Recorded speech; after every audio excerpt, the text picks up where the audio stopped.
Ciudadano presidente, ciudadanos legisladores, invitados. Ha concluido un gobierno espurio y comienza la pesadilla de la imposición y la ilegitimidad. Una palabra resume lo que hoy, 1 de diciembre del 2012, se inicia en el país. La restauración, la vuelta al pasado, el regreso en U, la etapa que hoy se inicia en el país, está lejos, muy lejos del ánima nacional que despertó el movimiento de independencia de 1810.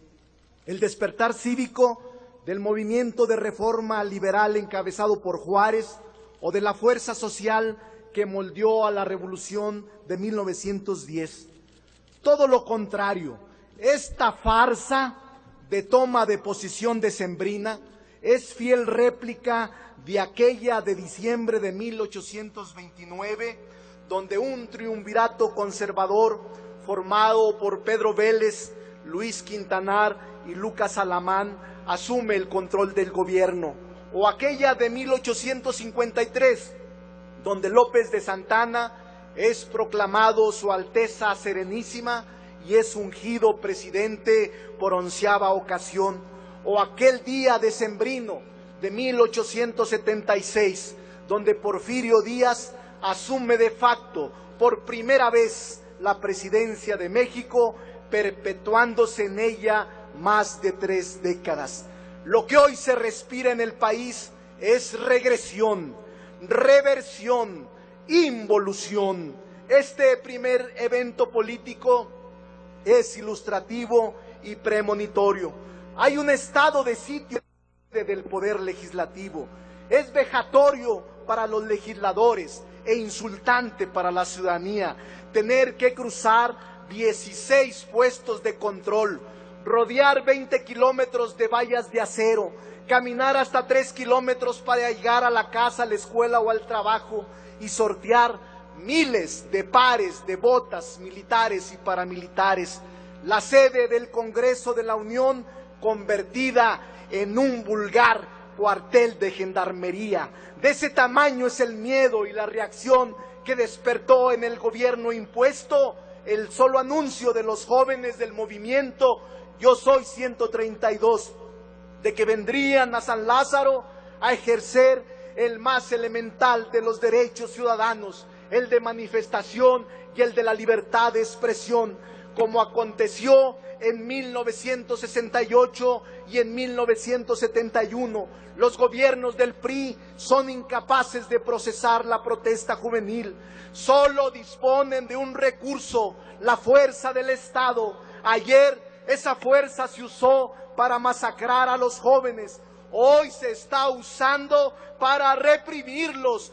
Carlos Valdivia es el primer asesinato político recientemente muerto hace unos minutos por soldados con una bala de goma y por gases lacrimógenos. ¿Se sienten contentos? Sigan gritando y sigan riéndose. En esta era de la imposición, el primer acto legislativo y político convenido entre el PRI y el PAN fue la contrarreforma laboral, la más cruel e injusta en contra de los trabajadores, que sepultó las conquistas de la clase obrera. Muchos trabajadores y jóvenes del país no conocen el alcance y el perjuicio que les causará. El PRI y el PAN son responsables de mantener los salarios mínimos más bajos del mundo, equiparables con países como Haití. El PRI y el PAN son responsables de elevar a rango constitucional la corrupción, la deshonestidad y la impunidad.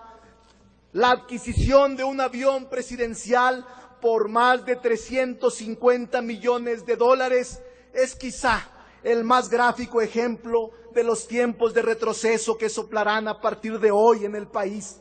En un gobierno fiscalmente vulnerado y en un país socialmente empobrecido, comprar un avión de tal lujo y ostentación no es precisamente un signo de altura de miras, sensibilidad o moderación, sino todo lo contrario, de autismo, frivolidad y gloria vana. La restauración no puede ni debe ser el destino de una gran nación como lo es México. La presidencia cambió de siglas como ahora, pero el país no cambia de rumbo, no cambia de dueños. En los últimos 25 años, el rezago económico, la degradación social, el atraso educativo y el deterioro político han tenido un rostro bipartidista. Con el PRI, el país creció apenas el 2% en promedio. Con el PAN, menos del 1.9%. En un solo día, con aquel error de diciembre del 94, el PRI dejó sin empleo a 5 millones de trabajadores. En 2 años, el PAN anuló la fuente de trabajo de 7 millones de mexicanos y mexicanas. PRI y PAN han sido una portentosa fábrica de pobres. El priismo heredó al PAN 13 millones de mexicanos en pobreza extrema. El PAN le entrega hoy al PRI 12 millones de nuevos pobres, 25 millones de mexicanos que sobreviven con $2 al día. Es decir, el PRIAM produce 1 millón de nuevos pobres por año. En 25 años, los gobiernos del PRI y del PAN dispusieron de la renta petrolera más alta en la historia económica de México. Más de 15 billones de pesos, equiparables solo con la riqueza que extrajo la corona española de la Nueva España. ¿En qué lo gastaron? En una sola expresión se los digo: corrupción y dispendio. En 25 años la democracia no se ha traducido en progreso y bienestar para el país por una poderosa razón. PRI y PAN hicieron de la transición una transacción.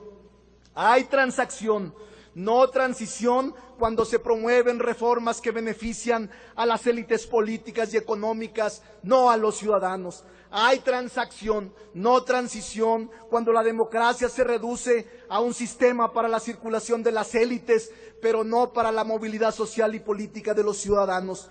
Hay transacción, no transición, cuando se busca imponer una visión conservadora y fundamentalista de nación. Hay transacción, no transición, sobre todo cuando se tiene a un IFE timorato, mediocre, omiso y cómplice de las violaciones constitucionales, de la ominosa compra de los votos y del uso desmedido del dinero ilegal, cuando se tiene a un tribunal electoral que actúa como comparsa de las peores prácticas de la perversión política.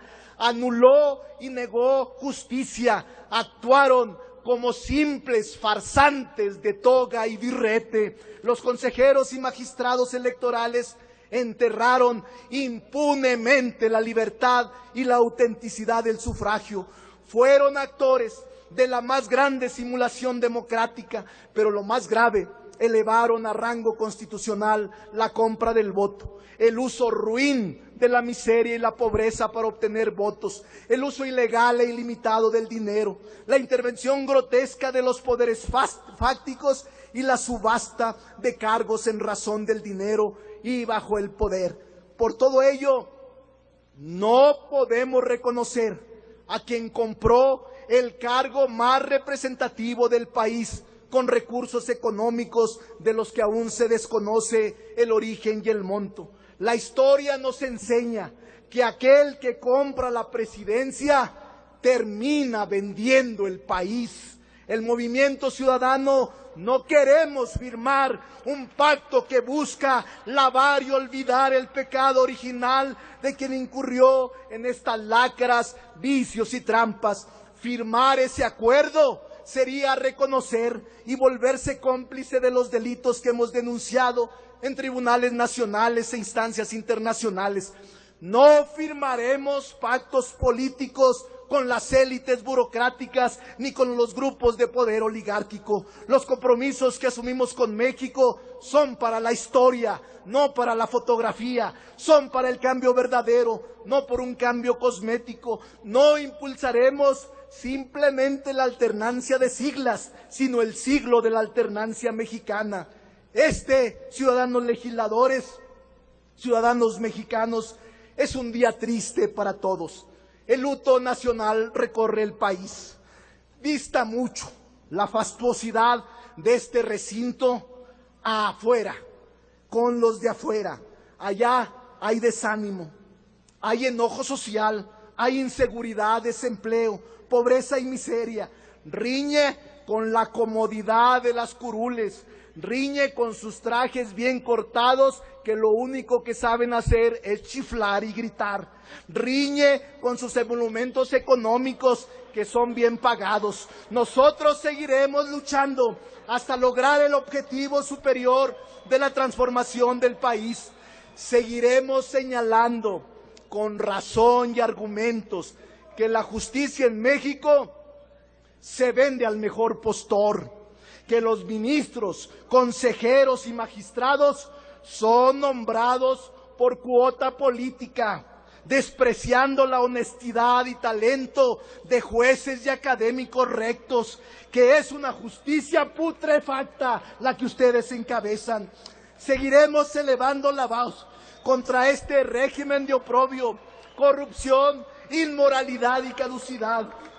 Seguiremos denunciando la compra descarada de los votos, el uso del sistema financiero, el lavado de dinero a favor del PRI, la alineación de los poderes fácticos en contra de la libertad del sufragio, la intervención ilegal de los gobernadores y presidentes municipales que saquearon las finanzas.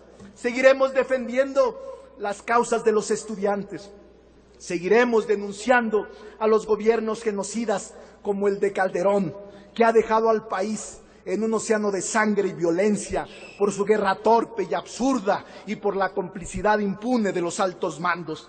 Seguiremos defendiendo el petróleo y la energía de la privatización. Seguiremos denunciando el saqueo y el pillaje.